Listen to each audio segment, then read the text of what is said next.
I'm Holly and welcome back to my channel, Holly Go Read. Today we're going to be doing a top 5 video. Today is the top 5 books I was assigned in school and enjoyed. So first up on that list is going to be Ender's Game by Orson Scott Card. Now Ender's Game was probably my first introduction to sci-fi. It's still a very fascinating commentary on who the real villains are in a war and how you shouldn't implicitly trust your leaders or your leadership or your government. Very, very interesting story. To this day, I still think about it every once in a while. So that one stuck with me. And one of my favorite quotes from Ender's Game is, "Sometimes lies were more dependable than the truth." Big stuff for what was technically a middle grade book. On to number 2, Fahrenheit 451 by Ray Bradbury. So this one is still my favorite dystopia to date. I love this book. Although it mortally offends me to think of books being burned, I think Bradbury did this in a very realistic way. One of the first things Hitler did upon coming to power was ban and burn books. Stalin did the same thing if you look at your history. So this is not beyond the realm of what is, possible. This has happened. But there is a world where books are burned because they are information. Information is power. Books are power. Ideas are power. And so in these totalitarian regimes, that just can't be allowed. So really, really enjoyed this work. And my favorite quote from Fahrenheit 451 is, I apologize now for looking down. I can't remember the whole thing. It's a little long. Books were only one type of receptacle where we stored a lot of things we were afraid we might forget. There is nothing magical in them at all. The magic is only in what the books say, how they stitched the patches of the universe together into one garment for us. Now, I think books are magical, and I think he's saying that books are magical, but even more so, the ideas that are in books are completely magical. And the third book on my list is East of Eden by John Steinbeck. The cyclical nature of the allegory that's presented here is really beautiful to me. It's based on the story of Cain and Abel over 2 generations. It's a very interesting read, beautiful imagery, just some really, really great storytelling there, and some really class A villains. But really my main takeaway from East of Eden comes from this idea of Timshel. And if I'm mispronouncing the Hebrew, I apologize, somebody please correct me. But essentially, it's this idea that in the Old Testament, there was a passage that mentions Timshel. And what that means is thou mayest. Well, in the King James Version of the Bible, it said something to the effect of, thou shalt overcome evil. But in the original Hebrew, Timshel meant thou mayest. So for this kind of explains, my favorite quote here, this explains what that concept is. But the Hebrew word, the word Timshel, thou mayest, that gives a choice. It might be the most important word in the world. That says the way is open. That throws it right back at man. For if thou mayest, it also means thou mayest not. And it means thou mayest not overcome evil. That we have that, that nature within ourselves to choose. Will we be good or will we be evil?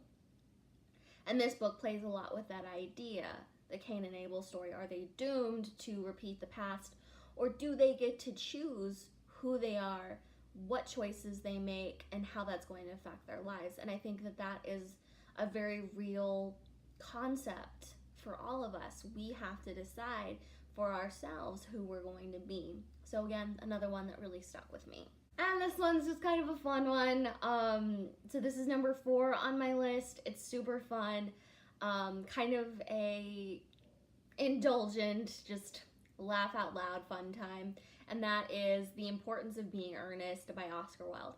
Technically a play, not a book, but we had to read it in English class, so I'm going to give myself a pass on this one. It's probably one of the most wildly funny things I've ever gotten to read or hear or see. It just giggles the whole way through. It's great. I don't have any other reason. Nothing deep on why I love it. It's fun. It's so much fun.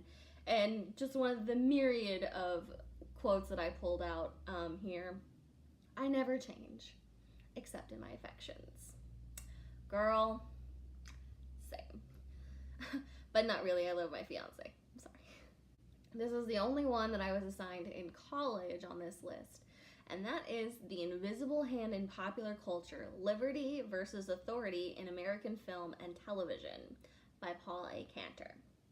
So essentially what this book deals with is the idea of how politics and culture as a society really affects popular culture, how we see it, how it changes throughout decades, throughout different media platforms.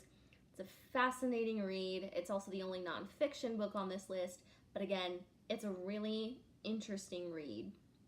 The chapter that stuck with me the best was his section on Westerns and why they basically were the way they were. And I think this quote kind of gives you a good idea of his thoughts. Even in the most civilized society, aggrieved people will sometimes still demand an eye for an eye. They still want blood. And even if a civilized society is no longer willing to satisfy this primal call for vengeance, literature, and more generally, the arts, can recognize its force and acknowledge its claims in the symbolic form of stories and images. So essentially what that boils down to is the idea of this hero that lives outside the law. He looks at this most closely in a John Wayne film called The Searchers. It's a really racist film that I really can't recommend. Yeah, the history is not great. It also looks like it was filmed in Utah, not Texas. And the Native American white, it's a really racist film. I mean, but that's John Wayne movies for you. But I digress. So what happens in this film, just to give you kind of a context, this kind of outside the law hero, played by John Wayne, is visiting his brother's family when they're attacked by Native Americans. The daughter of the family is kidnapped, and so this posse of people called the Searchers go out and try to bring her back. By the end of the movie, he's done everything he needs to do as the hero, but he had to do things, kill, steal, torture, all this jazz, to get where he needed to be. They needed a hero outside of the law. And that's what he was, but then once that situation was handled, he no longer had a place in that society. And that's what he relates back to our popular culture. Yes, there is a lot of times where we cry out as a society for an eye for an eye justice, but that kind of justice in a nation of laws isn't possible. So in our literature and arts, we have a lot of vigilantism where people can do that. They take that on for themselves. We get that catharsis while still living in a society of laws. And that's powerful. So as an honorable mention, I have one more book to talk about very briefly. I was never assigned this book, but I was assigned to tutor on this book. And that is Percy Jackson and the Olympians. Anybody who knows me knows how much I love Rick Riordan. And even as a kid, I loved Roman and Greek mythology, and seeing it put in a way that was so easily understandable to others was really, really great for me. So again, really love that book and was super jazzed to get to tutor on it. That was really great. Alrighty, so that is all I have for you today. That was my top 5 books I was assigned and enjoyed. I hope you liked this video. If you did, please hit that like button and go ahead and subscribe. We've got a lot more fun content coming. If you also liked the same books, had some other books that you enjoyed in high school or middle school or college, let me know. I'm always looking for more books. Again, thank you so much for sticking in there with me. And again, I'm Holly, and go read.